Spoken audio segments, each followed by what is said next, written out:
Mute कर ले, mute कर ले कुकर वाले। देखा नितिन जी आ गए हैं आज तो।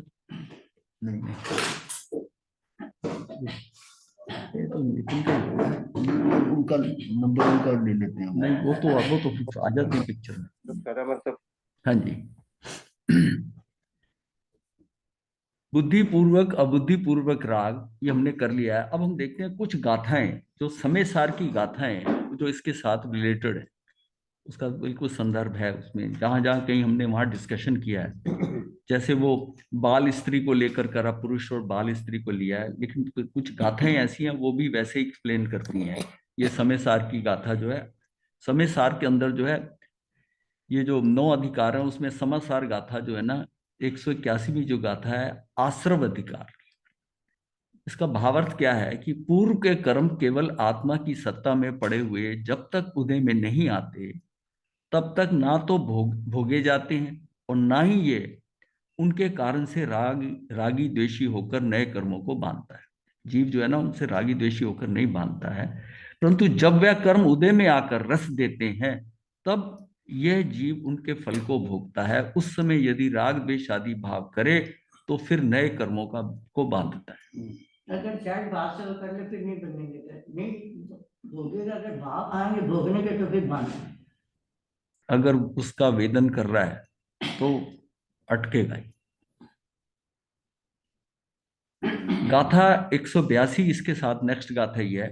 जो सत्ता में बंधे हुए द्रव्य कर्म उदय के पहले बिना भोगे हुए रहते हैं, वह कर्म उदय में आकर जब भोगे जाते हैं तब जैसे भाव होते हैं उनके अनुसार यह जीव हर समय ज्ञानावरणी कर्म आदि 7 प्रकार के कर्मों को तथा आयुष बंध के काल में 8 प्रकार के कर्मों को बांधता है।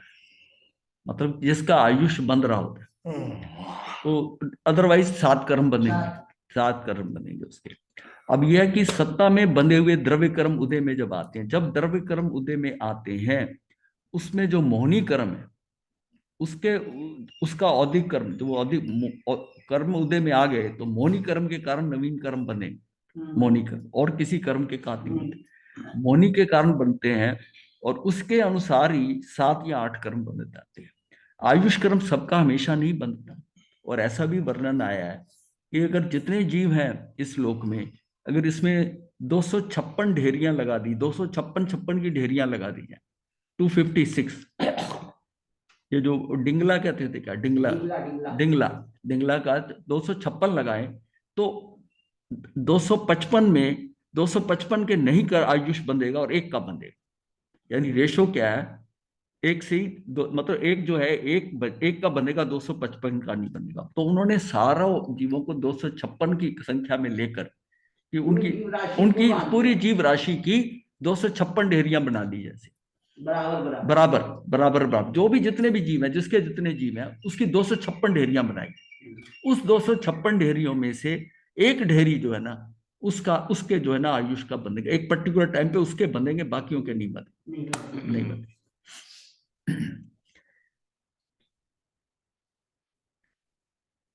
अच्छा, इसके बाद है आश्रव रूपी 183वीं गाथा है। आश्रव रूपी भावों के अभाव में केवल द्रव्य कर्म जो सत्ता में है वह नवीन बंध के कारण नहीं कहे गए हैं।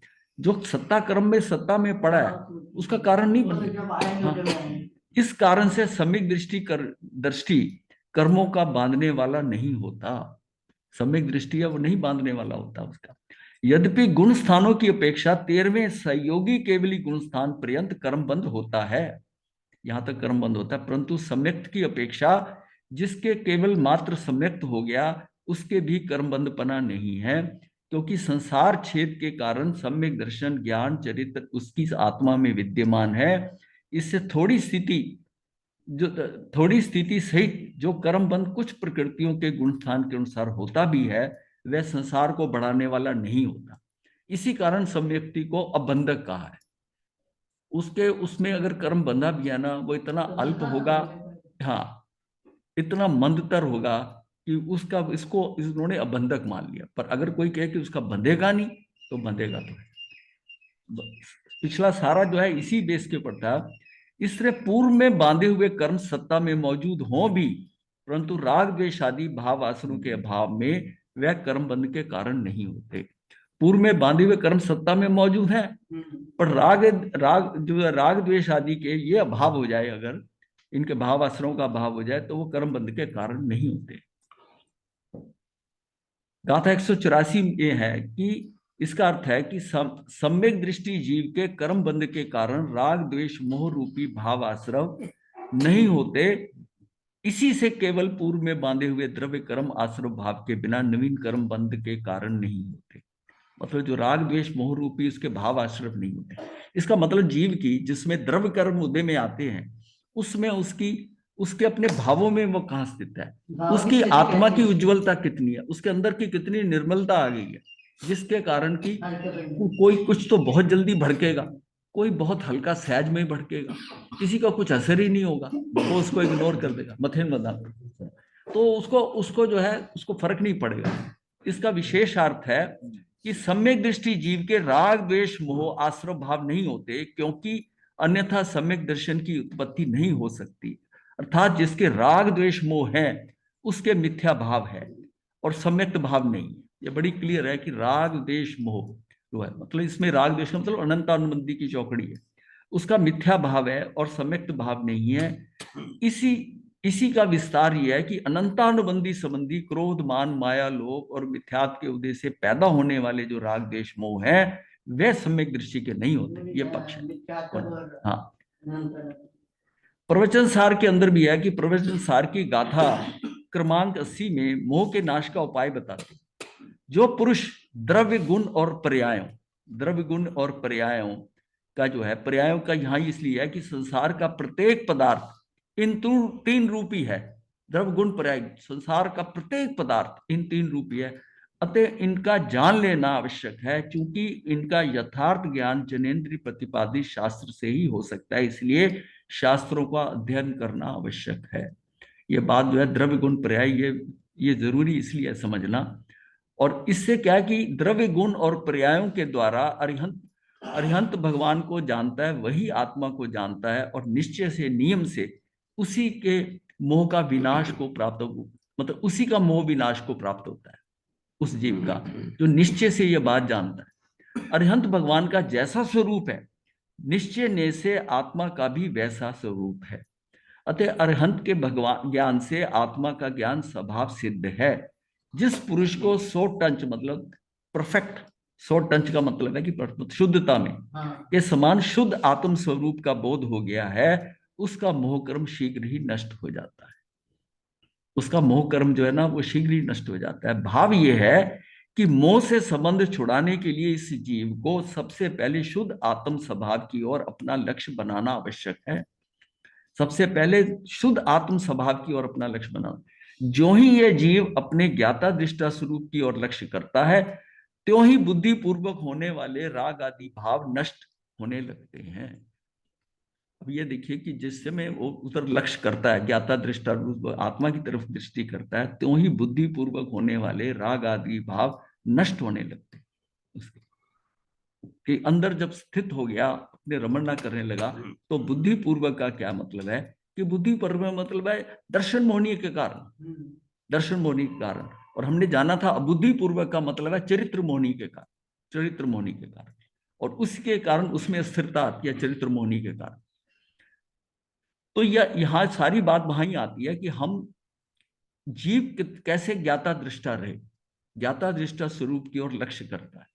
और उसका मेन रीजन, हमारा मेन जो कारण है ना, वो हमें, अगर हम आत्मा में जाते हैं तो ये हमें स्वतः ही प्राप्त हो जाता है। अगर जीव जो है ध्यान करने लग जाए और आत्मा उसमें स्थित हो जाए, आत्मरमन्ना करना चाहिए, स्वरूप लीनता हो जाए उसकी, तो उसके ये भाव जो है ना, राग आदि के भाव नष्ट होने लगते हैं। वो धीरे धीरे करते करते अभ्यास से वो देखेगा कि जो उसका उछाल आता था वो उतना उछाल नहीं आए। सिद्धों के अनंत में भाग और अभव्य राशि से अनंत गुणित कर्म परमाणुओं का छूटना या गिरना प्रत्येक प्राणी के प्रति समय हो रहा है। मतलब ये संख्या जो बताई है, ये सीमाएं हैं दो, जैसे नदी के दो पार्ट होते हैं, तो एक साइड में होता है सिद्धों के अनंत में भाग, जितने सिद्ध हैं उनका अनंतवां भाग, और जितने अभवी हैं संसार में उन अभवी जीवों की राशि का अनंत गुना कर लो। इसके बीच में जो आती संख्या आती है परमाणुओं का, उनका छूटना या गिरना प्रत्येक प्राणी के प्रति समय हो रहा है। बंधते भी ऐसी हैं, छूटते भी ऐसी हैं, और आश्रय पूर्वक उतने ही नवीन कर्म बंध को प्राप्त हो जाते हैं। इसे निर्जरा का होना नहीं कहते। संख्या बता दो, प्रदेश बंध में क्या है ये? हाँ जी, कैसे? 4 प्रकार से बंध होता है। हाँ जी, स्थिति बंध, प्रदेश बंध आदि। हाँ जी, तो इसमें तो संख्या बता दी कि इतना कर्म बंधता है हर समय। ये अनंतानंत किया, ये वो डिवीजन तो आगे होती है। वो प्रकृति बंध है, इसमें भी हाँ ये थोड़े 2 4 5 आते हैं क्या? अनंत वेद नहीं आते तो बहुत है। हम बस फिर उसको, वो जो अनंत है उस अनंत को स्पेसिफाई कर दिया कि अनंत कितना है। ये भी अनंतों के बीच की ये अनंत के बीच की है।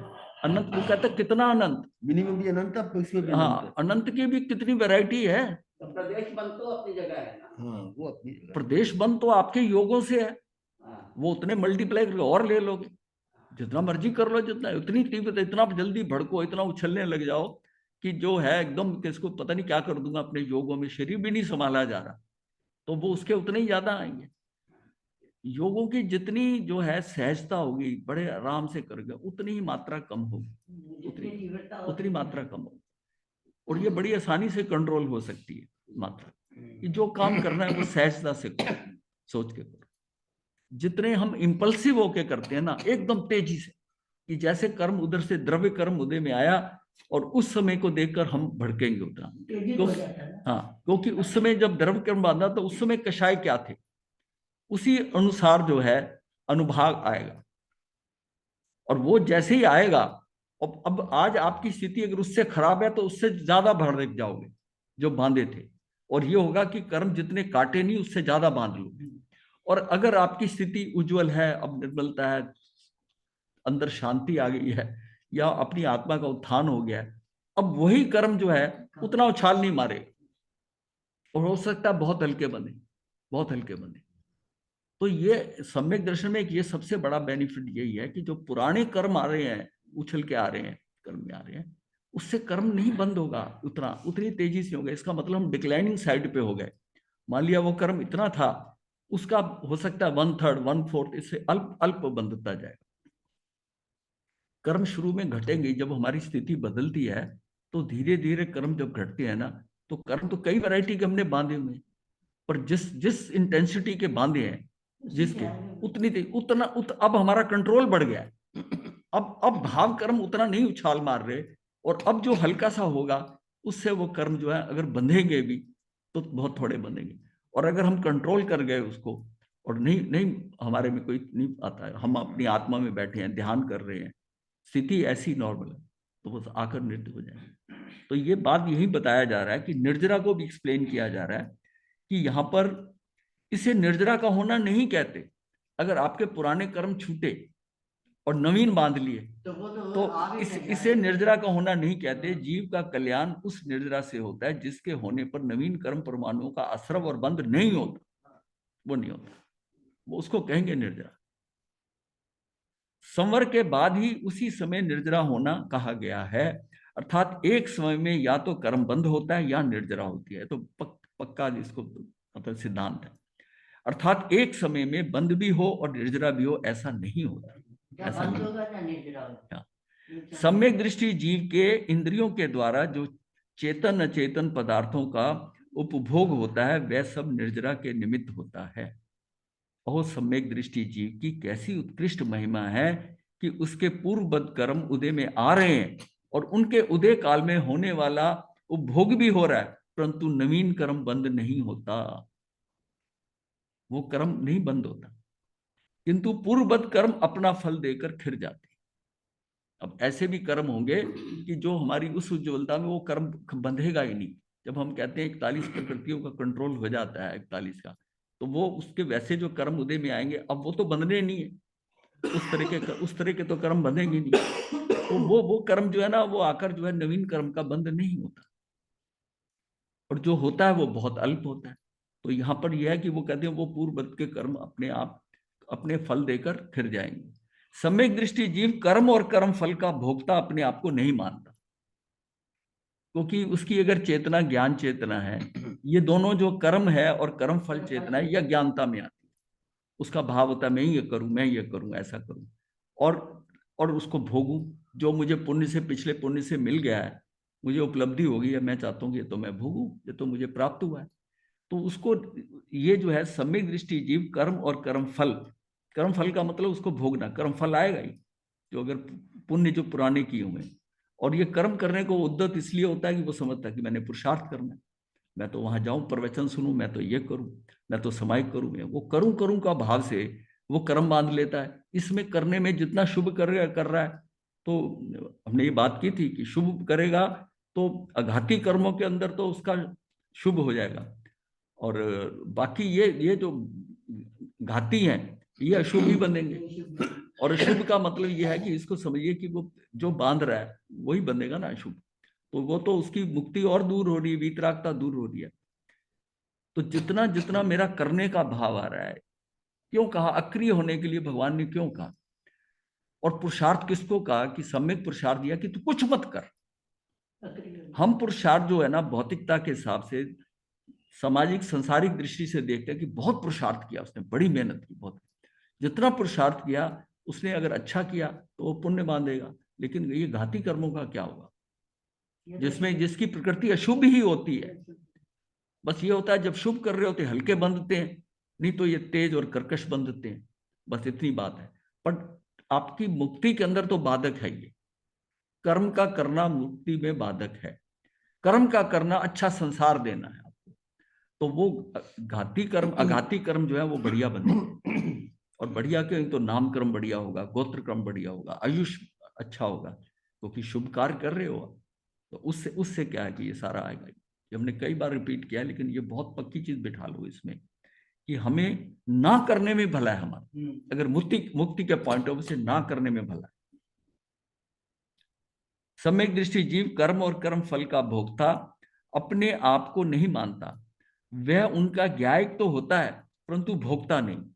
मतलब वो भोगते हुए भी जैसे भोगी नहीं है, वो उनका ज्ञायक तो है, उनको जान रहा है, परंतु भोगता नहीं, मतलब तन में नहीं होता उनमें, उनमें तन में होकर नहीं भोगता। कोई चीज वस्तु अच्छी मिल गई, ठीक है मिल गई है, कोई ले जाए तो ले जाए, ये मेरी है, उसकी पकड़ नहीं बनाता उसी चीज को, परंतु भोक्ता नहीं है। भोक्ता तो वह अपने ज्ञायक स्वभाव का ही होता है, यही कारण है कि उसकी यह प्रवृत्ति निर्जरा का कारण बनती है, ये उसकी निर्जरा का कारण बन जाती है।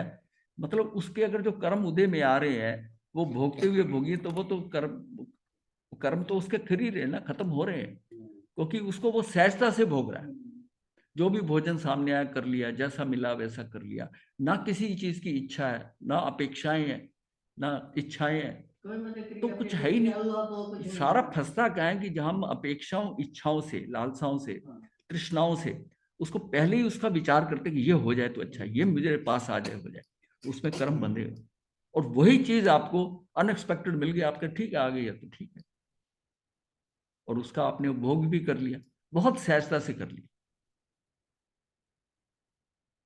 तो इसका मतलब है कि जितनी एक्सपेक्टेशंस हैं, अपेक्षाएं हैं जितनी, वो नहीं होनी चाहिए, नहीं होनी चाहिए। जब हमने कह दिया कि सारा लोक व्यवस्थित है, जब इतना व्यवस्थित है कि तुझे जो मिलना है वो मिल जाना है, जो तेरा जाना है वो चला जाएगा, तो टेंशन किस बात की। इतना भरोसा रखना पड़ेगा सिस्टम के ऊपर, इतना भरोसा रखना पड़ेगा कि जो कुछ हो रहा है मिल रहा है, कोई व्यक्ति हमारे साथ कर रहा है जिसका हम बाहर, हम पहले ही एक्सपेक्टेशन है कि ये मेरे साथ अच्छा करेगा और उसने उतना अच्छा नहीं किया, तो आपकी एक्सपेक्टेशंस हैं वो हर्ट होते हो आप, वही कर्म का बंध है, वही राग द्वेष आएगा। तो अपने को उस सीमा में आना है। ये कब तक होगा कि बाहर सारा व्यस्त है, मेरे साथ कोई नहीं। ये सारा क्षणिक जो है, ये पर्याय दृष्टि है। ये जो परिवर्तन हो रहा है ये पर्यायों में हो रहा है, द्रव्य नहीं बदलता, गुण नहीं बदलता। चाहे हम कहते हैं कि उसमें उत्पाद व्यय हो रहा है, उसका वही द्रव्य और गुण में तो वही उत्पाद है, वही व्यय है। उसमें उत्पाद जो हो रहा है व्यय हो रहा है, उसमें द्रव्य गुण में कुछ बदलाव नहीं हो रहा, पर्याय में सिर्फ आता, पर्याय के अंदर वो आ रहा है। तो डिफरेंस सिर्फ पर्याय में है, तो फिर मैं पर्याय से क्यों भड़क रहा हूं। मेरा द्रव्य मेरे गुण, दूसरे का द्रव्य दूसरे के गुण, वो एज इट इज है, वैसे के वैसे हैं। इस समय जो पर्याय आई है वो किसी मेरे कर्म के कारण इसकी पर्याय बदली है ना, यानी वो निमित्त बन रहा है, निमित्त बन रहा है। और मेरे तो कर्म के महाराज जी, इसका उल्टा। मतलब ये समझना ठीक होगा कि हर पर्याय को कर्म का आना या जाना कहा जाएगा, उदय होना या बनना या संवरना, ये कहा समझा जाएगा नहीं आना हर उस पर्याय उस, को, उस तरह वो नहीं लिंक आपकी करो। भावना में हो या हाँ, परिस्थितियों में हो। मतलब यह है कि उसको तो हमें यही लेना पड़ेगा ना कि ये जो है, देखिए वो आत्मा भी शुद्ध है, फिर वो भड़क क्यों रहा है, वो आपको गुस्सा क्यों कर रहा है, आप शब्द क्यों बोल रहा है, आपको आपको वो गाली दे रहा है, आप शब्द बोल रहा है, आपका असम्मान कर रहा है, मतलब आपकी तो इसका सम्मान मतलब हर नहीं कर रहा है पर्याय जो को आप। माना जाएगा ना, उदय तो होना हाँ, या संवर होना। तो उसको ये है कि ये मेरे कारण हो रहा है, ये नहीं कर रहा, क्योंकि दृष्टि आपकी निमित्त अधीन है। अगर उसकी तरफ आप देखो ही ना तो ये जो कर रहे हैं तो ठीक है, ये मेरे में कुछ नहीं कर सकता। देखिए वहां उसमें परिवर्तन हो रहा है, पर वो मेरे में कुछ कर तो नहीं रहा, उसका उसमें हो रहा है। मेरा और मेरे उसको देख के मैं जो भड़क रहा हूं, मेरा मेरे में हो रहा है, तो वो कहां कर रहा है आपने, वो कहां कर रहा है। ये तो हमारी दृष्टि हमें कह रही ना, मेरी पर्याय दृष्टि है, इसलिए मैं फंस रहा हूं। अगर मेरी द्रव्य दृष्टि हो कि ये शुद्ध आत्मा है और मैं भी शुद्ध आत्मा हूं, ठीक है, ये जो कर रहा है तो ये मेरे भाव आएगा ही नहीं। मेरे पूर्वकृत कर्मों का है। अगर ये कर भी रहा है तो क्या फर्क पड़ता है, 5 मिनट बाद ठीक हो जाएगा, यही क्षमा मांगने लग जाए शायद। सारा ये है ना कि जो दृष्टि जो है ना, जो क्षणिकता में बाहर परिवर्तन हो रहे हैं ऊंचे नीचे, उससे हम भड़क रहे हैं। ये बहुत अच्छा है, ये अच्छा है, इसने बहुत अच्छा किया, वो सारा जो हमारी जो है ना, वो उतार चढ़ाव जो है, क्रस्ट एंड ट्रप, यानी हमारे अंदर स्थिरता नहीं आने दे रहा, और उसी में हम फंस रहे हैं। अगर मैं स्थिर ये हो जाऊं कि मैं अपने में हूं, इसलिए कहा भगवान ने कहा अक्री हो जाओ, आंखें बंद कर लो, बैठ जाओ जितनी देर, आंख खुली भी है तब भी कुछ रिएक्शन मत करो, जो हो रहा है वो सारा पर्यायों में पड़ा हुआ है। अब वो तुम्हारे कंट्रोल में है नहीं, तुम्हारे कंट्रोल में एक है कि मैं उसको देखकर मेरे अंदर कुछ हलन चलन ना हो, क्योंकि ये पर्याय में हो रहा है, कुछ नहीं फर्क पड़ता, ना मेरे द्रव्य में फर्क पड़ता है, ना मेरे गुण में, ना उसके द्रव्य में, ना उसके गुण में। उसकी पर्याय में पर्यांतर हो रहा है, उसको देख के मैं अगर पर्याय पर्यांतर करता हूं तो मैं फंसता हूं। ये तो लहरें हैं। मतलब अगर अगर दृष्टि मेरी समुद्र पर है, तो मैं लहरों को मैं इग्नोर कर दूं, ये तो हवा है, चल रही है, आएगी, आ रही है। वो ये उस जीव के अंदर भी वो लहरें आ रही हैं, कभी तेज आ जाती है, कभी हल्की आ जाती है, उन लहरों से हमें कुछ नहीं, हमारा मकसद क्या है, उस पानी से समुद्र का। दृष्टि अगर समुद्र पे है तो ये द्रव्य दृष्टि है, और लहरों पे है तो ये पर्याय दृष्टि। एक व्यक्ति पता है अच्छा है, अब बोलने में या काम करने में गलती हो गई, भूल हो गई, कुछ हो गया, ठीक है, उसको इग्नोर करो। हाँ, ओवरऑल तो ठीक है ना।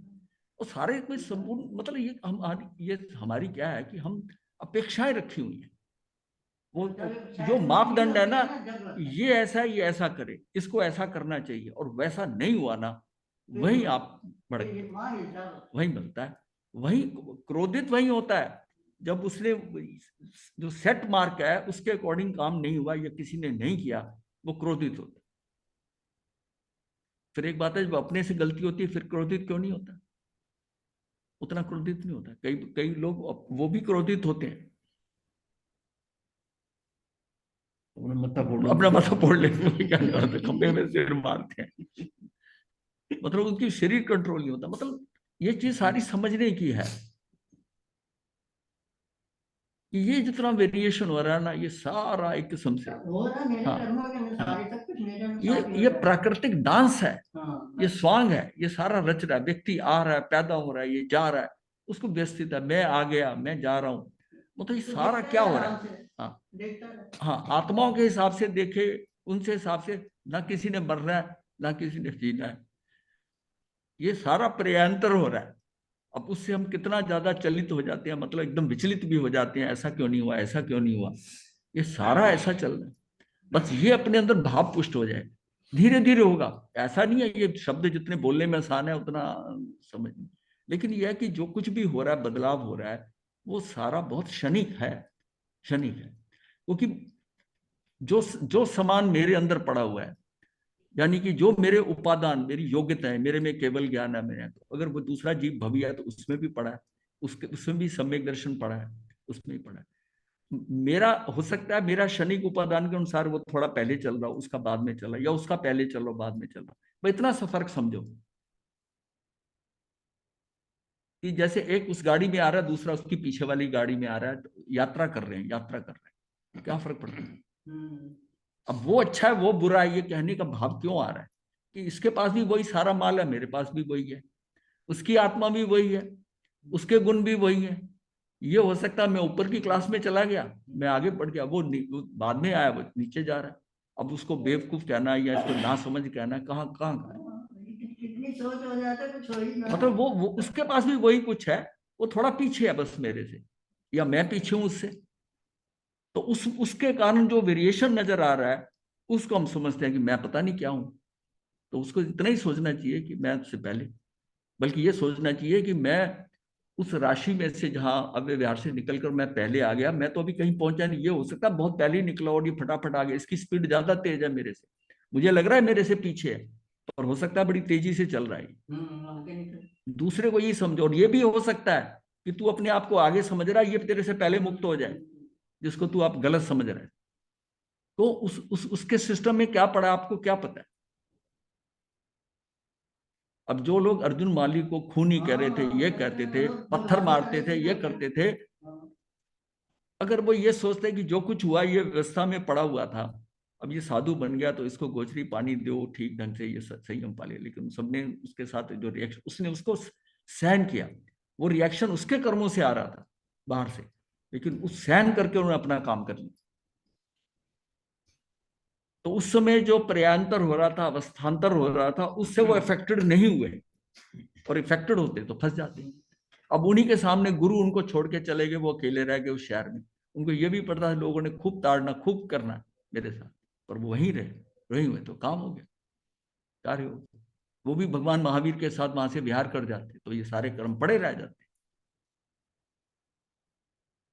लेकिन क्योंकि ये सब व्यवस्था में पड़ा हुआ था, उसको वहीं रुकना था, क्योंकि उनका कार्य उतने समय में होना था क्रमबद्ध पर्याय के अनुसार, वो रुके और उनका हो गया। सम्यक दृष्टि जीव के ज्ञान और वैराग्य की अद्भुत सामर्थ्य है। ज्ञान सामर्थ्य की महिमा बतलाते हुए कुंद कुंदाचार्य ने कहा है कि जिस प्रकार विष का उपभोग करता हुआ वैद मरण को प्राप्त नहीं होता, जो वैद होते हैं वो कई टेस्ट करके वो थोड़ा थोड़ा विष कम मात्रा में लेते थे। कई राजा भी होते थे ना, उनको खाने में विष दिया जाता था, बहुत थोड़ा थोड़ा करके। चाणक्य जो था, चंद्रगुप्त को जहर देता था, वो जहर इतना कम क्वांटिटी देते देते देते तो बॉडी इम्यून कर दिया कि कहीं पर जाए षड्यंत्र हो और इसको कोई जहर खिला दे तब भी इस पे असर ना हो, बॉडी को उस हिसाब से। हाँ, तो जिस प्रकार विष का उपभोग करता हुआ वैद्य मरण को प्राप्त नहीं होता, उसी प्रकार ज्ञानी पुरुष पुद्गल कर्मों के उदय का उपभोग करता हुआ बंध को प्राप्त नहीं होता। अगर ज्ञानी है तो उन्हीं पुद्गलों को, जैसे वैद्य जो है जहर खाता हुआ भी नहीं मरता, वो उतनी मात्रा ही लेता है जो उसकी बॉडी को पता है इतनी टॉलरेट कर सकती है, फिर धीरे धीरे संख्या बढ़ाती है। असर तो होता हाँ होगा हाँ, ना। असर होता है। पहले राजाओं को ट्रेंड किया जाता था इसलिए कि उस समय विष कन्याएं होती थी, विष कन्याएं होती थी, और एक राजा दूसरे राजा को पास विष कन्या भेज देते थे, ऐसा था। तो उसके मतलब यह कि उस बस वो उससे मृत्यु हो जाती थी विष कन्या के। वो अपनी सांप का जहर अपनी जीभ पर, हाँ जीभ पे रख कर ना उसकी सांप, हाँ, तो उसको उस विष, तो उनको पहले ही उस डोज दे दे के उनको इम्यून कर दिया जाता, इम्यून कर देते थे। थोड़ा थोड़ा जहर, थोड़ा करते करते कुछ कालों, मतलब कुछ सालों के अंदर उसके अंदर इतनी क्षमता आ जाती थी कि वो जहर जो है ना उसको कोई असर नहीं करे। तो ज्ञानी पुरुष पुद्गल कर्मों के उदय का भोग करता हुआ बंध को प्राप्त नहीं होता। वैराग्य सामर्थ्य की महिमा बतलाते हुए कहा है कि जिस प्रकार अरति भाव से मदिरा का पान करने वाला मनुष्य मद को प्राप्त नहीं होता, उसी प्रकार अरति भाव से द्रव्य का उपभोग करने वाला ज्ञानी पुरुष बंध को प्राप्त नहीं होता। मतलब देखिए, जो मदिरा पान है, अगर उसको ये ना पता हो कि ये मदिरा है, और मतलब अरति भाव से उसको कर ले, तो उसको जो है मद नहीं होगा, उसका नशा नहीं चढ़े। ये अपने भाव से जो है ना, उसको मदिरा भाव का। एक घटना है ऐसी कि प्यास लगी थी, एक सन्यासी ने कहीं पर पानी मांगा, तो वहां शराबी बैठे थे। तो वो शराबी कहते, हंस के कहते सन्यासी को, भाई हमारे पास पानी तो है नहीं, हम तो ये वाला पानी पीते हैं, ये तूने पीना तो पी ले। अब उसको प्यास लगी थी, उसने बोतल उठाई, पूरी की पूरी बोतल एक बार में पी गया और वहां से चला गया। वो बड़े हैरान हुए कि ये इसको तो पैर लड़खड़ाने चाहिए थे, ये तो चलने नहीं, जितनी बोतल पी गया ये, उसको कुछ नहीं हुआ, वो तो पानी समझ के पी गया उसने था। पानी समझ के पी ली। उसके लाभ दो, वो पानी समय पी गया, उसको नशे ही नहीं, जैसे पानी पीते हैं ना वाले पूरा टक टक टक पी के और चलता बना। इसका मतलब ये जो बात है ना, जिस प्रकार अरति भाव से मदिरा का पान करने वाला मनुष्य मद को प्राप्त नहीं होता, उसी प्रकार अरति भाव से द्रव्य का भोग करने वाला ज्ञानी पुरुष बंध को प्राप्त नहीं होता। हाँ, उसको प्राप्त नहीं हो रहा। कैसी अद्भुत महिमा है। अब जिसमें अच्छा भोजन खा रहा है, अच्छे कपड़े पहन रहा है, उसकी तरफ उसको कोई आसक्ति नहीं है कि खाना बहुत अच्छा है या नहीं आया, तो उसका बंधन नहीं है, जो मिला उसने खा लिया। तो कैसी अद्भुत महिमा ज्ञान और वैराग्य की है। इसके होने पर सम्यक दृष्टि जीव मात्र निर्जरा को करता है, बंध को नहीं करता। तो सम्यक दृष्टि जीव है ना, ये अद्भुत महिमा है ज्ञान और वैराग्य की। अन्य ग्रंथों में पूर्वकृत कर्मों की निर्जरा के कारण तपशरण कहा गया है, कि भाई तप करने का भाव ये कहा गया है कि पूर्वकृत कर्मों, हम ये कहते हैं ना कि हमारे पुराने कर्म उनका हम क्या करेंगे, तो ये कहा जाता है कि अगर तप करता है तो पूर्वकृत कर्म खत्म होंगे। तभी कहा है ना कि तप के स्थान पर अगर सही ढंग से 12 तप कर रहा है तो उसका क्या, वो निर्जरा के स्थान पे आ गया, तो इसका मतलब निर्जरा होगी अगर उस ढंग से कर रहा है। तो वो तब होगी जिसमें कि वो उसके अंदर वैराग्य और ज्ञान होगा, ज्ञान और वैराग्य के साथ करेगा। तो तपशरण का यथार्थ तपशरण बनाने वाला जो ज्ञान और वैराग्य, उसी का वर्णन किया है। मतलब जो उन्होंने तप को कहा है ना, वो उस ज्ञान और वैराग्य के साथ तप करे अगर करना है तो सही था। तो सही तप है। और तभी बताया गया है कि सम्यकदर्शी जो है एक श्वासोश्वास के अंदर त्रिगुप्त होकर जितनी कर्म की निर्जरा कर लेता है, वो करोड़ों वर्ष का तप करके नहीं कर सकता। तो सारा क्या हुआ कि उसका ज्ञान और वैराग्य है अंदर उसके करते, और फिर तप कर रहा है, समझ से कर रहा है, समझते हुए ज्ञान पूर्वक तप हो रहा है, देखा देखी तप नहीं हो रहा। ज्ञान और वैराग्य के बिना तपचरण निर्जरा का कारण ना होकर शुभ कर्म बंध का कारण होता है, तो उसका पुण्य बन जाएगा। अब जितना ये तप में करे हुए हैं ना, ये सारे कर रहे हैं, ये इसमें क्या है कि ज्ञान और वैराग्य से हो, और यही यही वो सम्यकदर्शी तप करता है, तो उसको उसका लाभ काफी मिलेगा। ज्ञान और वैराग्य से शून्य तपशरण के प्रभाव से जीव अनंत बार मुनिव्रत धारण करके 9वें ग्रह तक उत्पन्न हो जाता है, परंतु संसार भ्रमण का अंत नहीं होता। मतलब है कि सिर्फ यह ज्ञान और वैराग्य से शून्य तपशरण करते। ज्ञान वैराग्य से ये बताया ना, वो तामली तापस, जब ये कहा जाता है कि 60,000 वर्ष तक बेले बेले पारना और ये सब करा, लेकिन वो सारा ज्ञान तप था, जिसको बाल तप कहा है हमने, बाल तप था। और अगर वो बाल तप नहीं होता, वो ज्ञान पूर्वक होता, तो वो उसके उतना उतना तप हो गया था कि 7-8 लोग उसमें मोक्ष जा सकते थे। इसका मतलब है कि उसने अज्ञानता पूर्वक किया ऐसा, बाल तप जिसे कहा गया। यही फर्क है कि जैन धर्म में जो तप बताया और दूसरे लोग जो तप करते हैं, पानी में खड़े होकर अग्नि तापना, ये करना वो करना, सारा बाल तप है। काय क्लेश में पड़ेंगे खाली। अब और ज्ञान पूर्वक कर रहा है, वही चीज जो है वही तप ज्ञान पूर्वक करे, वैराग्य से करे, तो उसको लाभ मिलेगा। बंध बिल्कुल नहीं होता। इसका उत्तर ये होता है कि सम्यक दृष्टि जीव के निर्जरा का होना प्रारंभ हो गया है। मिथ्या दृष्टि जीव की ऐसी निर्जरा आज तक नहीं हुई है, किंतु सम्यक दर्शन के होते ही वे ऐसी निर्जरा का पात्र बन जाता है। जब जैसी होगी उसको, सम्यक दृष्टि जीव के निर्जरा और बंध दोनों होते, निर्जरा के कारणों से निर्जरा होती है और बंध के कारणों से बंध होता है। जहां बंध का सर्वथा अभाव होकर मात्र निर्जरा ही निर्जरा होती है, ऐसा तो सिर्फ 14वां गुण स्थान है। हाँ, उसके पूर्व चतुर्थ गुण स्थान से लेकर 13वें गुण स्थान तक निर्जरा और बंध दोनों चलते हैं। एट ए टाइम में एक होगा, पर कभी निर्जरा होगी कभी बंद होगा। बाकी तो है कि केवल निर्जरा ही निर्जरा होगी, वो तो वहां, और 14वां गुण स्थान कितने समय का है? हाँ, वो तो बिल्कुल समय क्या है, कुछ भी नहीं। ये ठीक है कि जैसे जैसे यह जीव उपरीतन गुण स्थानों में चढ़ता जाता है, वैसे वैसे निर्जरा में वृद्धि और बंध में न्यूनता होती जाती। मतलब उसमें है कि निर्जरा बढ़ती जाती है और बंध न्यून होता जाता है, कम, जितना जितना ऊपर बढ़ता जाता है। सम्यक दृष्टि जीव के ज्ञान और वैराग्य शक्ति की प्रधानता हो जाती है। इसलिए बंध के कारणों की गौणता कर ऐसा कथन किया गया है कि सम्यक दृष्टि की निर्जरा ही होती है, बंध नहीं। ये मतलब है, ये उसको जो बंध के कारण है ना, उनकी गौणता करके, उनको गौण करके ऐसा कथन किया जाता है कि सम्यक दृष्टि की निर्जरा होती है, बंध नहीं। जो बंध होगा भी उसका बहुत अल्प होगा, थोड़ा होगा सम्यक दृष्टि। सम्यक दृष्टि निराश्रव क्यों? जिस कारण दर्शन ज्ञान चरित्र जगन्य भाव से परिणमन करते हैं, उस कारण ज्ञानी अनेक प्रकार के पुद्गल कर्मों से बंधता है। भावार्थ है, दर्शन ज्ञान चरित्र का जो जगन्य भाव कर परिणमन होता है, परंतु वह चरित्र मोहनी के उदय जन्य बंध है, अज्ञान में, यानी कि दर्शन मोहनी अश्रद्धा कारण भाव जन्य नहीं है। यानी कि इसके कारण, मतलब वो बुद्धिपूर्वक कर्म नहीं बांधेगा, अबुद्धिपूर्वक ही बंधेंगे।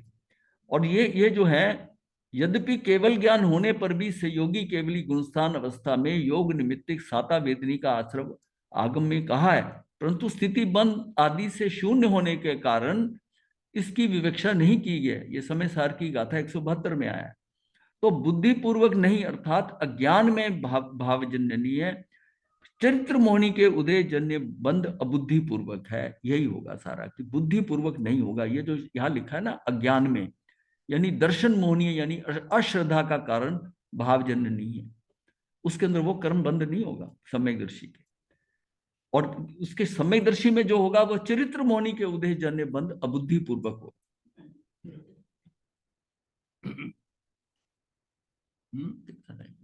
कर्तृत्व शक्ति, हाँ इसमें है थोड़ा, ये भी कर देते हैं, नहीं तो डायरेक्ट ले लेते हैं, ये तो कर चुके हैं वैसे। कर्तृत्व शक्ति, इसको थोड़ा नीचे करो।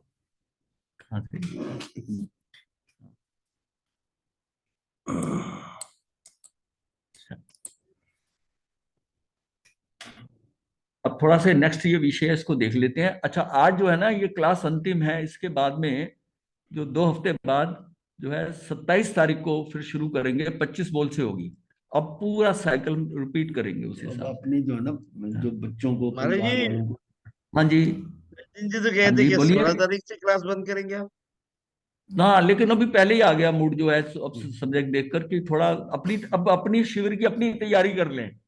तो वो है ना, मैं तब मैसेज भेज दूंगा ना महाराज जी। ये भी विषय सारे हैं, अब उस विषयों को खींचने से फायदा नहीं है। हम जहां तक पहुंच गए हैं, जो पता चल गया है, वो महाराज जी सारा। हमको भी पढ़ने में टाइम लगता है महाराज जी, ठीक है, हमें हाँ भी जी, समय हाँ, मिल आप जाएगा। आपको ये टाइम दे रहे हैं, आप आप उनको सारों का रिवीजन कर लो, कहाँ कहाँ अटके हैं, फिर आप जैसा पूछेंगे उसको कर देंगे। तो ये इसमें है, ये बड़ा सिंपल और बड़ा हल्का सा विषय है, आत्मचिंतन से परिवर्तन। आत्मचिंतन जो है ना, ये है आत्मचिंतन, आत्म मनन और आत्म मंथन का जीवन में अत्यंत महत्व है। आत्मचिंतन कौन कर सकता है, ये जानने का प्रयास करें। जिस मनुष्य को आत्मा परमात्मा, जीव अजीव, पुण्य पाप, स्वर्ग नरक, बंध मोक्ष पर विश्वास होता है, वही आत्मचिंतन की योग्यता रखता है, अर्थात आत्मचिंतन कर सकता है। मतलब चिंतन कौन करेगा? जिसको दोनों पहलू पता है, हर चीज के जो पहलू हैं, और जो मेन जो हमारे काम में आ रहे हैं कि आत्मा है तो आत्मा परमात्मा है, आत्मा को परमात्मा, वही चिंतन करेगा। जीव अजीव है, पुण्य पाप है, स्वर्ग नरक है, ये जितने ये ड्युअलिटी वाले हैं, इससे वो तभी वो उसमें चिंतन करेगा। गुरुदेव। हाँ जी, बोलो। फरमाइए। गुरुदेव, मैं मेरी इच्छा यही थी कि गुरुदेव की आप जो रूटीन हमारा बना है बहुत अच्छा बना है, इसको 15 तारीख तक खींच दें या 14 तारीख तक खींच दें, बहुत अच्छा। को इतना आनंद आता है, पता है कि सवेरे 7:15 आप हमको बैठाएंगे और हम सुनेंगे और उसका असर हो रहा है, तो ये जो बीच में गैप बहुत लंबा हो जाएगा। चलो ठीक है, इसको थोड़ा देखते महाराज हैं। जी को भी अपना काम करने दीजिए ना, उन्होंने रिक्वेस्ट करी है पहली बार। फिर नहीं गुरुदेव ने सिर्फ तो 1 घंटा ही नहीं निकाला है प्रवीण, ना। नहीं नहीं, 1 घंटा नहीं, मौन जो है ना, वो अपनी मौन के अंदर ये इम्पैक्ट क्या होता है, 1 घंटा लगातार बोलना होता है। तो इसके बाद में जो होता है ना, मतलब थोड़ा तो ये तो शांति बहुत, और फिर एकदम चुप होना पड़ेगा हमको।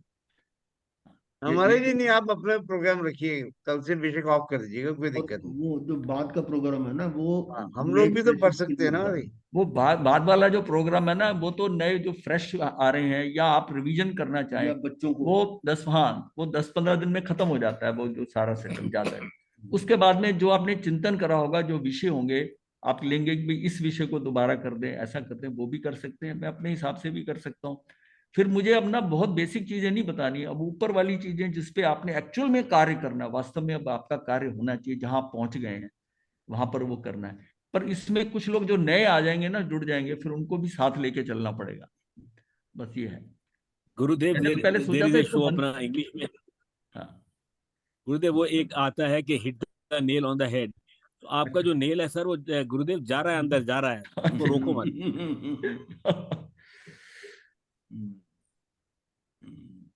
चलिए चलिए, इस पे सोचते हैं कल।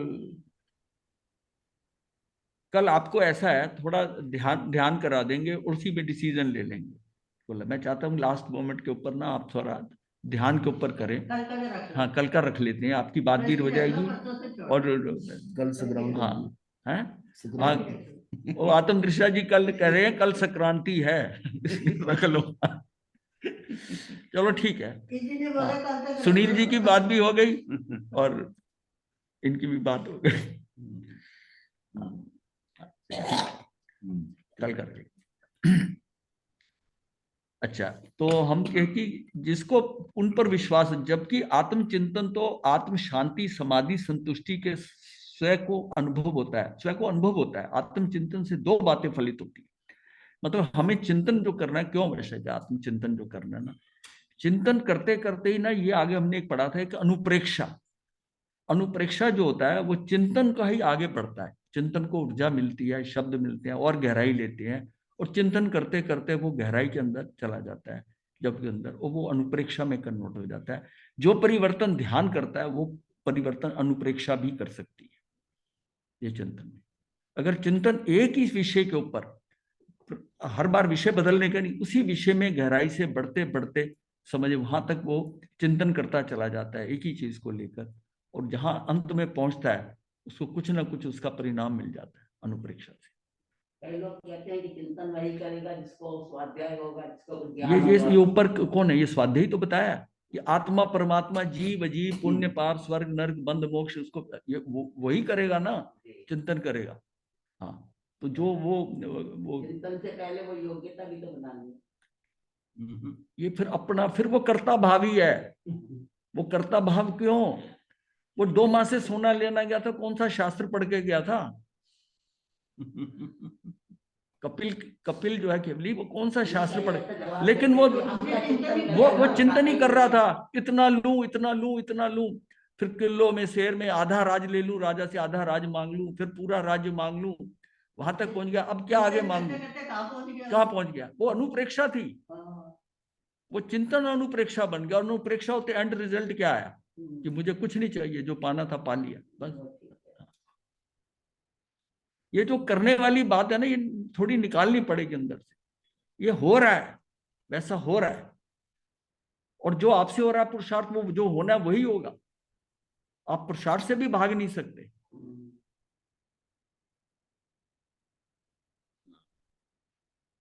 अब पुरुषार्थ ही होता है ना। अब जो चीज घटना घटनी है उसमें पुरुषार्थ आपका काम आएगा ना, वो घटना घटनी है। अब 1 साल तक कहीं नहीं, 1 साल तक आत्म दृष्टा 1 साल तक कहीं नहीं गए, इनका भाव आया कि मैं वहां जाऊं मलेरकोटला। अब ये भाव क्यों आया? साल भर के बाद। क्यों? वो घटना घटनी थी। वो यहां से गए, फिर अगले दिन आना था, शाम को ही वापसी कर ली, शाम को ही वापसी कर ली, और गेट के आगे एक्सीडेंट हो गया। अब ये बताओ इसमें कहा, अब कहो कि पुरुषार्थ, मैं जाता ही नहीं। अब जाना था तो पुरुषार्थ भी हुआ, और जिस दिन आना था उससे पहले का पुरुषार्थ हो गया। कैसी टाइमिंग है ये? कौन कंट्रोल कर रहा था टाइम? आपने किया क्या? और फिर कोई रिवर्स साइड से नहीं आ रहा था, वो मोटरसाइकिल वाला भी उधर से ही आ रहा था, पीछे से आ रहा था, उसी रोड पे। कोई दोनों की साइड अलग है ट्रैवल करने की, और उसने आके मार दिया, और अपने अधीश्वर धाम के गेट पे मारा आके, दीवार के पार कर। तो ये देखो ना क्या होता है।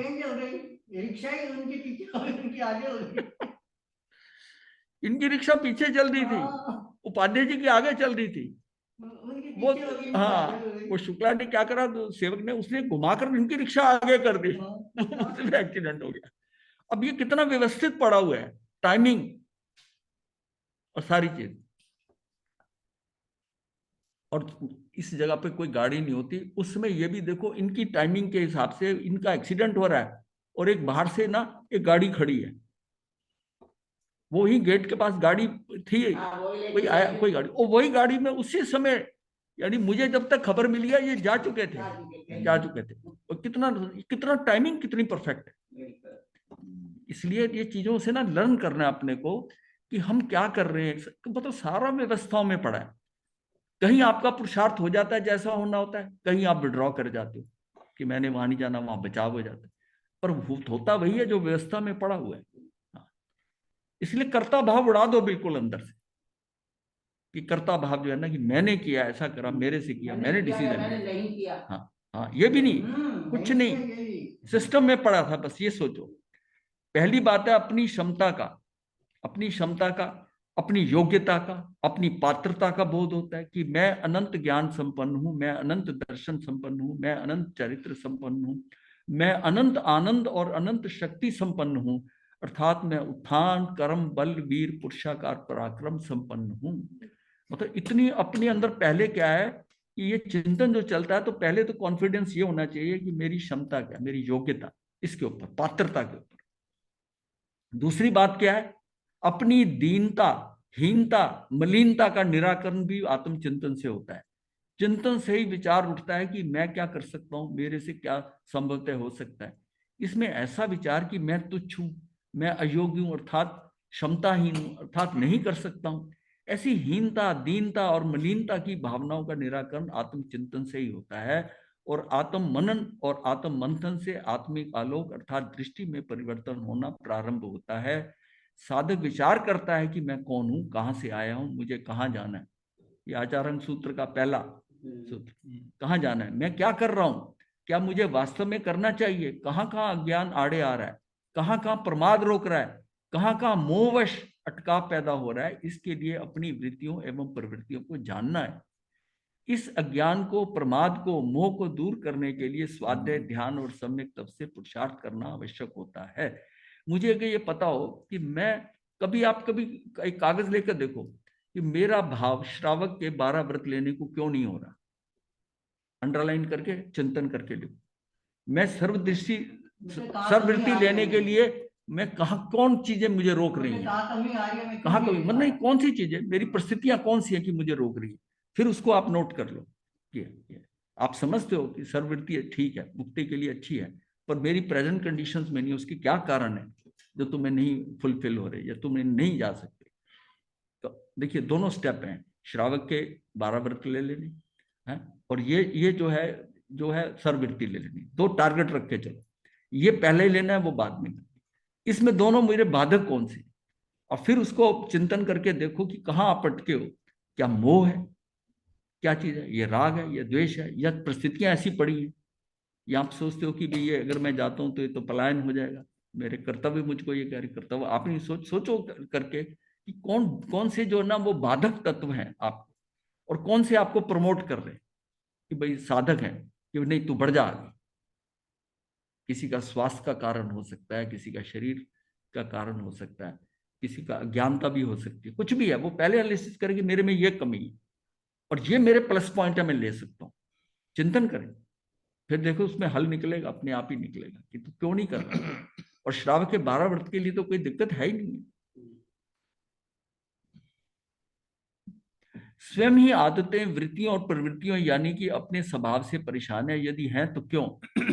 छोटी छोटी बातों का आग्रह, तुच्छ वस्तुओं का ममत्व, सहन शक्ति की कमी है, सुन नहीं सकते दूसरों को, मात्र अपनी बात ही सुनाना अच्छा लगता है, पुरानी स्मृतियों को स्मरण में आने पर भविष्य की चिंता से, आलस से, प्रमाद से, अन्य के भावों को ना समझने से, प्रामाणिकता का अभाव होने से, अर्थात कथनी करने की असमानता है।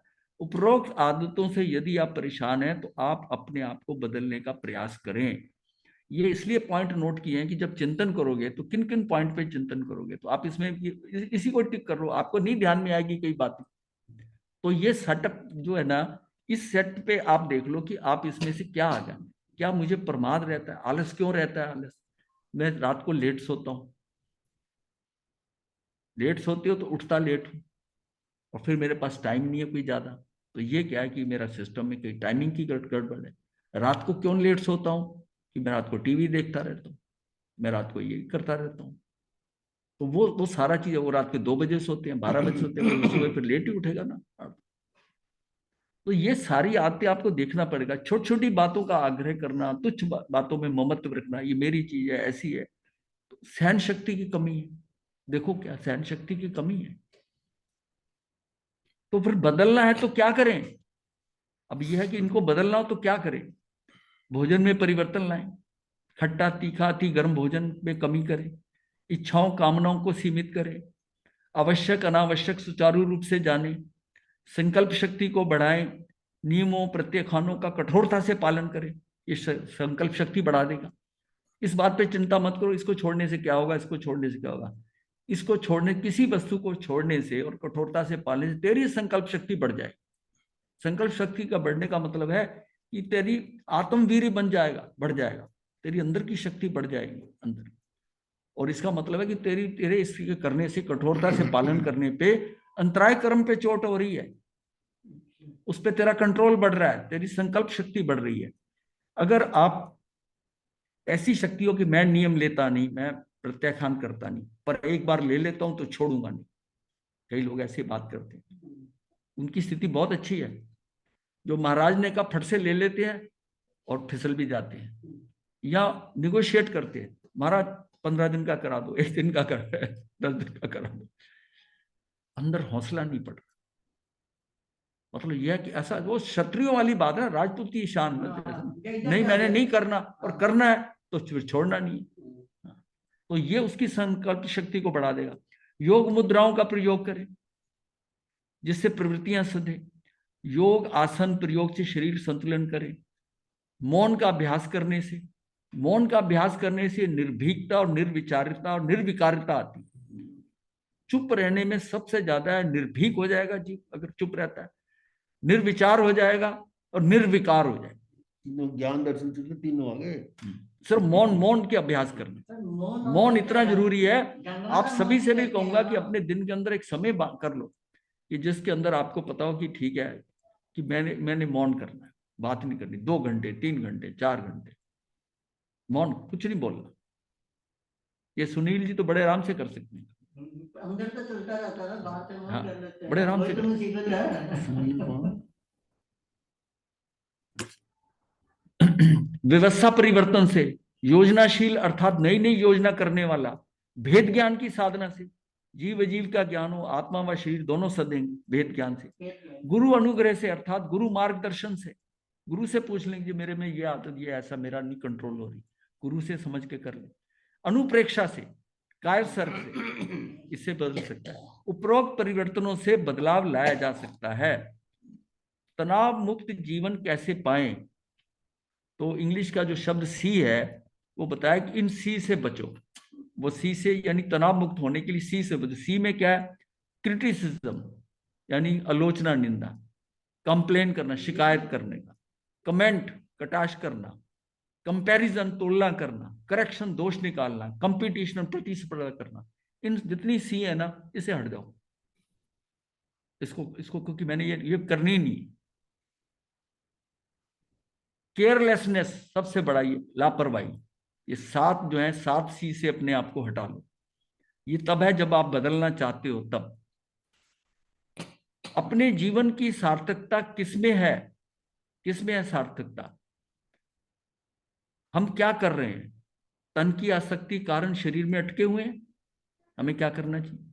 मतलब तन की आसक्ति है कारण शरीर में अटके हुए हैं।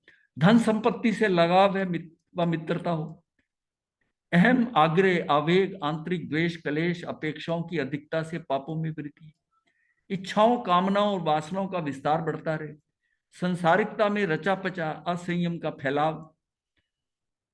फैशन व्यसन में डूबा हुआ जीवन। इंद्रियों का दुरुपयोग। व्यर्थ का चिंतन एवं चिंता में स्वयं की बर्बादी। दोषारोपण की आदत।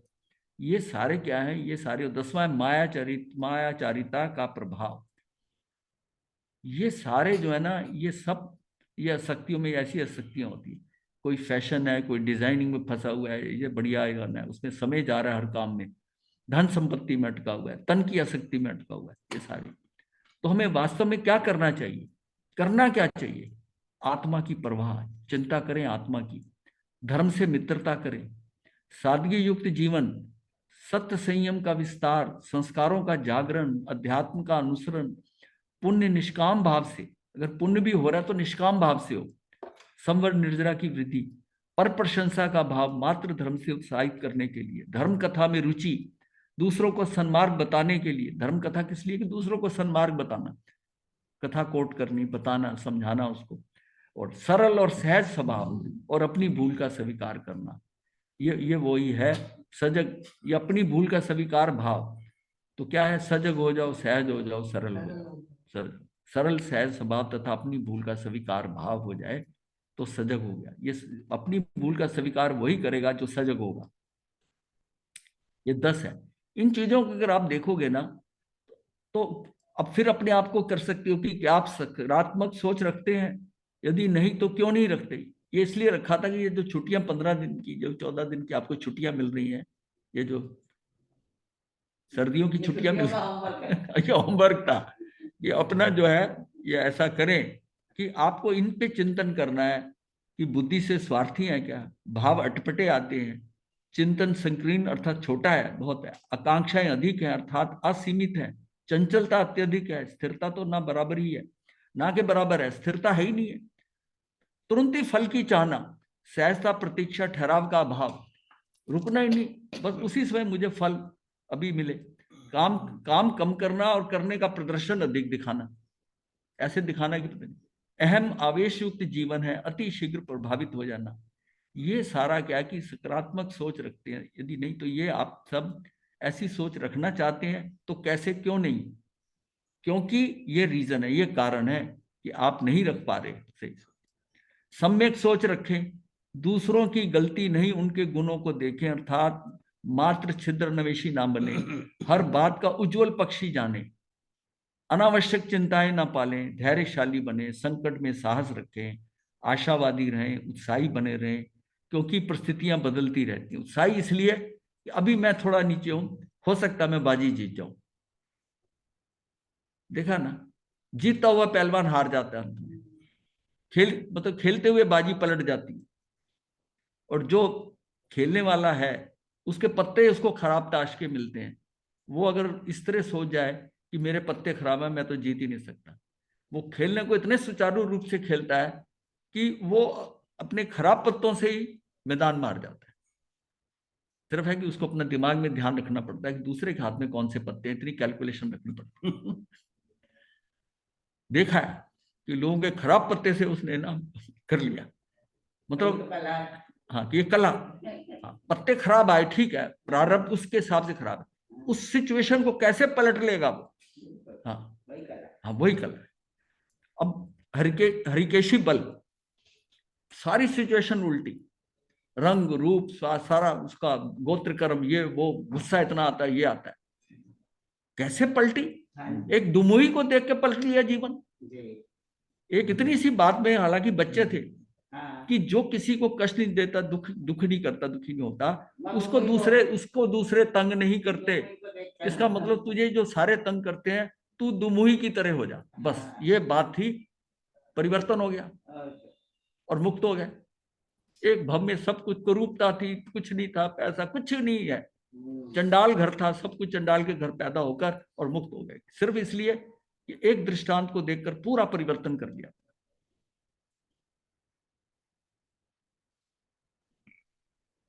और ये कर्म भी क्यों बंधा था कि एक संत को उन्होंने उस गली पे हसनापुर में डाला जो नीचे से इतनी गर्म थी और उसके पैर उछल, संत उछलेगा मुझे मजा आएगा, और उसको उस गली पे डाला। वो संत की अपनी कृपा थी कि उसके ऊपर वह एकदम सहजता, हाँ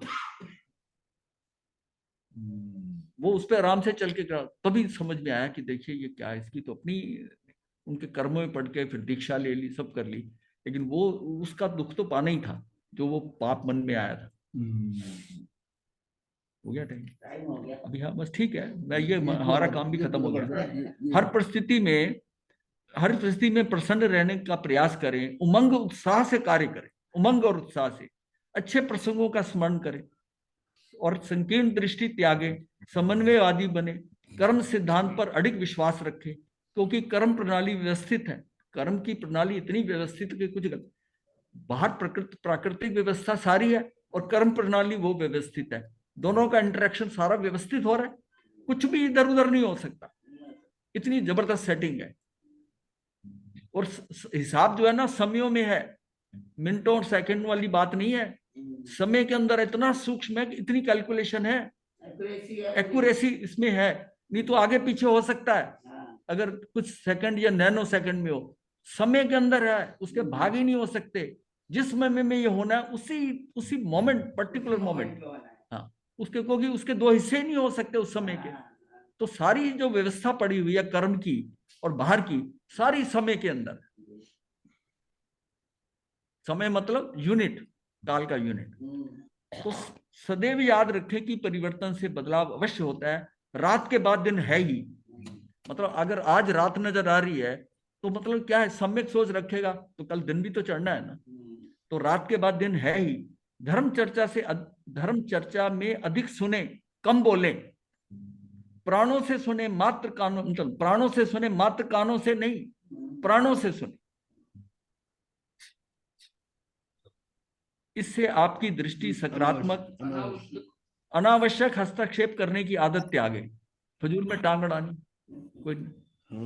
मैं कौन खाम खा चौधरी बन जाना। अनावश्यक हस्तक्षेप करने की आदत त्यागे, आवेश पर नियंत्रण रखे, और इससे आपकी दृष्टि सकारात्मक एवं सृजनात्मक बन सकती है। बोलने से पहले एक बार, लिखने से पहले 2 बार और करने से पहले 3 बार सोचे।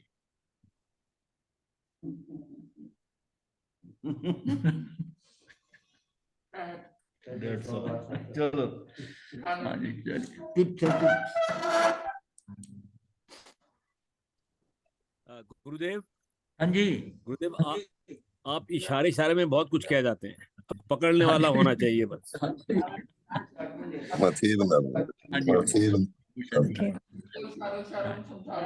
देखिए ये प्रोग्राम जो था ना 14 दिन मैं आपको फ्री नहीं कर रहा था, आपको पूरा इसमें, अब देखो बचा खुचा और भी है, कल भी कर देंगे इसको। ये मैं चाहता था कि ये अब आप इस दायरे के अंदर आप अपने आप की दृष्टि लाकर अपने को सोचें, और बल्कि इसको सोचे कि हम कहाँ मैं कमजोर पड़ रहा हूँ और उसका रीजन क्या है, कहाँ पड़ा हुई कमजोरी है। क्योंकि खाली ज्ञान इकट्ठा करके पांडित्य के द्वारा किसी काम का नहीं है, सिर्फ जानकारी करनी है, लेकिन हमने चरित्र में परिवर्तन लाना है, अपने आप को बदलना है। गुरुदेव, बदलाव में काम में लाना है। नमो अरिहंतानं नमो सिद्धानं नमो आयर्यं एष पंच नमो कारो सब पापनाशन मंगलानं सर्वेषां कर्मं हवै मंगलम चतारी मंगलम अरिहंता मंगलम साहू मंगलम केवली कनतो धम्मो मंगलम चतारी लोकोत्तमा अरिहंता लोकोत्तमा सिद्धा लोकोत्तमा साहू लोकोत्तमा केवली पनत्तो धम्मो लोकोत्तमो चतारी शरणं प्रवज्यामि अरिहन्ते शरणं प्रवज्यामि सिद्धे शरणं प्रवज्यामि साहू शरणं प्रवज्यामि केवली पनत्तं धम्मं शरणं प्रवज्यामि अरिहंता जी का शरणा सिद्ध जी का शरणा साधुओं का शरणा केवली प्रभुदया धर्म का शरणा चार शरण सुख करने मंगल करने सदा ही मंगल Mateo, हाँ